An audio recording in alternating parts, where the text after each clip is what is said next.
മുതലാളി എന്താ പറ്റിയേ? എനിക്ക് എന്താ സംഭവിച്ചേ? എന്താ ഉണ്ടായെന്ന് പറ.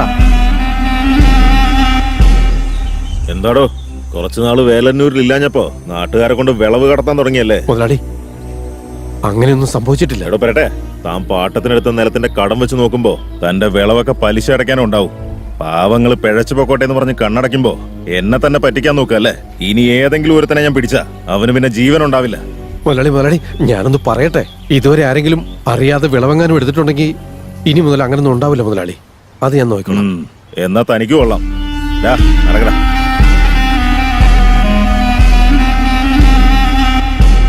പ്രായപൂർത്തിയായ കൊച്ചു വീട്ടിൽ നിൽക്കുന്നത് കണ്ടില്ലേ? സമയത്തും കാലത്ത് ഇവളെ കെട്ടിച്ചു വിടണമെന്നുള്ള തോന്നൽ ആർക്കെങ്കിലും ഉണ്ടോ? അവളുടെ അമ്മാവനാണെന്ന് പറഞ്ഞിട്ട് എന്തെങ്കിലും ഉത്തരവാദിത്വം ഉണ്ടോ എന്ന് നോക്കി. വാഴച്ചും മിണ്ടായിരുന്നു. അവിടെ സമയമാകുമ്പോ എല്ലാ കാര്യങ്ങളും തന്നെ നടന്നോളും. ഇങ്ങനെ പറഞ്ഞു 2 വർഷമാ പോയത്. എനിക്കാണെങ്കിൽ ഇത്രയും പ്രായമായി.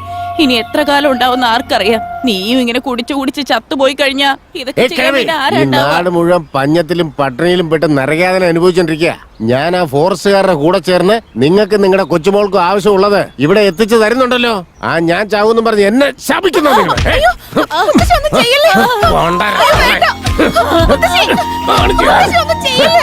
എല്ലാം നീ കാരണോടി.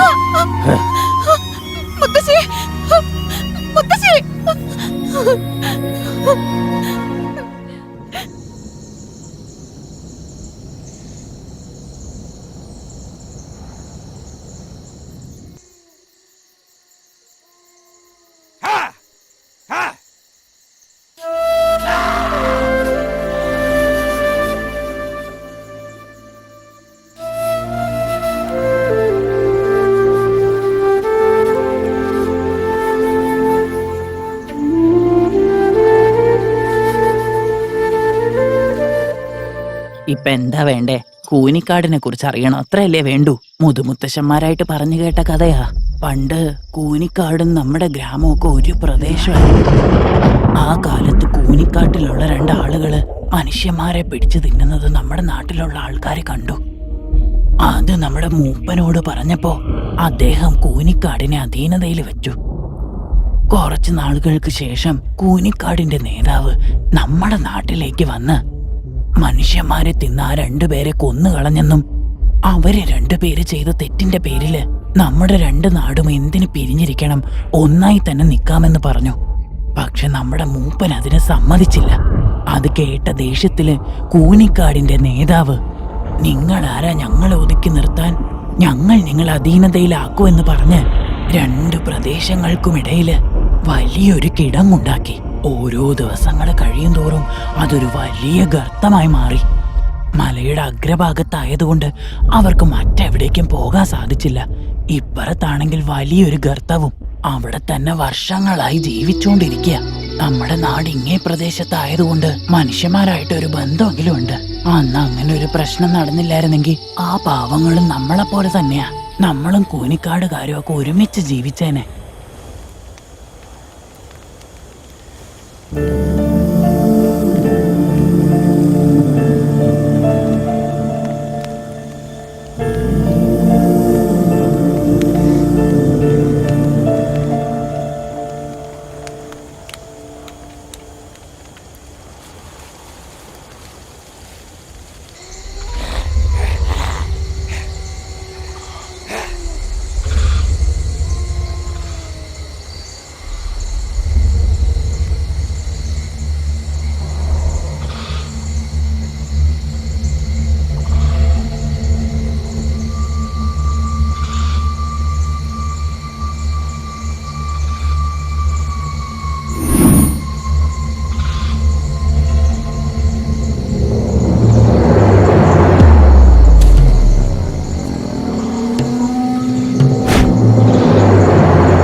എടി, നീ നന്നായിട്ട് പഠിച്ചോണ്ടിരുന്നല്ലേ, പിന്നെ ഇതിനെ പഠിത്തം നിർത്തിയിട്ട് ഇങ്ങോട്ട് വന്നത്? എനിക്ക് പഠിക്കാനുള്ള ബുദ്ധിയില്ല. അങ്ങനെ പറഞ്ഞു കൊടുക്കുമോളെ. ഇവളെ പഠിപ്പിച്ചവര് പോലും ഇവളെ കുറിച്ച് എന്ത് നന്നായിട്ടാ പറയുന്നേ. നന്നായിട്ട് പഠിക്ക്, നല്ല ഉദ്യോഗമൊക്കെ വാങ്ങിത്തരാന്ന് പറഞ്ഞതാ. കേക്കണ്ടേ? അമ്മയെ മതിയെന്ന് പറഞ്ഞ് ഇങ്ങോട്ട് വന്നതല്ലേ. പഠിപ്പിന്റെ പേരും പറഞ്ഞ് കുറെ നാള് പിരിഞ്ഞിരുന്നു നമ്മള്. ഞാനല്ലാതെ അമ്മയ്ക്ക് പിന്നെ വേറെ ആരാ ഉള്ളേ?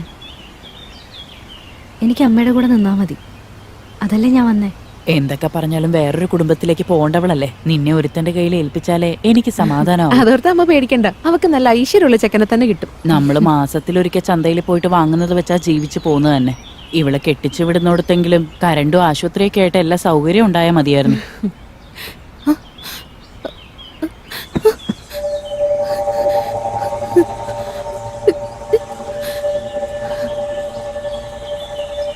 എന്താടാ, എന്തു പറ്റി?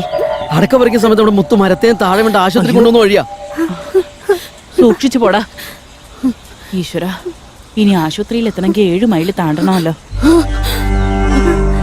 അയ്യോ മോളെ വല്ലി, എന്തു പറ്റി അമ്മക്ക്? വല്ലി എന്തു പറ്റി? പറ, എന്താണ് നിനക്ക് പറ്റിയേ? വല്ലി, എന്നെ ഒന്ന് നോക്ക്.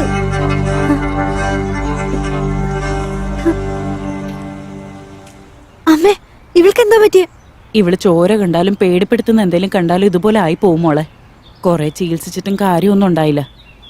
ഇപ്പൊ പിന്നെയും കുഴപ്പമില്ല, പെട്ടെന്ന് പഴയ പോലെ ആവും. പണ്ടൊക്കെ ഒരു ദിവസം മുഴുവൻ ഇങ്ങനെ ഇരിക്കും. പക്ഷെ നമ്മൾ പറയുന്നതൊക്കെ അവൾക്ക് മനസ്സിലാവും.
പ്രശ്നം മൂപ്പന് മുന്നിലെത്തിയപ്പോൾ കുറ്റം ചാർത്തപ്പെട്ടവൻ അവളെ ഭാര്യയാക്കാൻ ആഗ്രഹിക്കുന്നു എന്ന അർത്ഥത്തിൽ ശബ്ദം പുറപ്പെടുവിച്ചു. അതിനെ എതിർത്തുകൊണ്ട് ആ പെണ്ണിനെ താൻ വിവാഹം കഴിക്കുമെന്ന് മറുശബ്ദം പുറപ്പെടുവിച്ചപ്പോൾ ഒരു പെണ്ണിനെ സ്വന്തമാക്കാൻ രണ്ടുപേരും ആഗ്രഹിച്ചതിനാൽ നമ്മുടെ നിയമപ്രകാരം മത്സരം നടത്തി വിജയിക്കുന്നയാൾ ആ പെണ്ണിനെ ഭാര്യയാക്കിക്കൊള്ളണമെന്ന് മൂപ്പൻ കൽപ്പന പുറപ്പെടുവിച്ചു.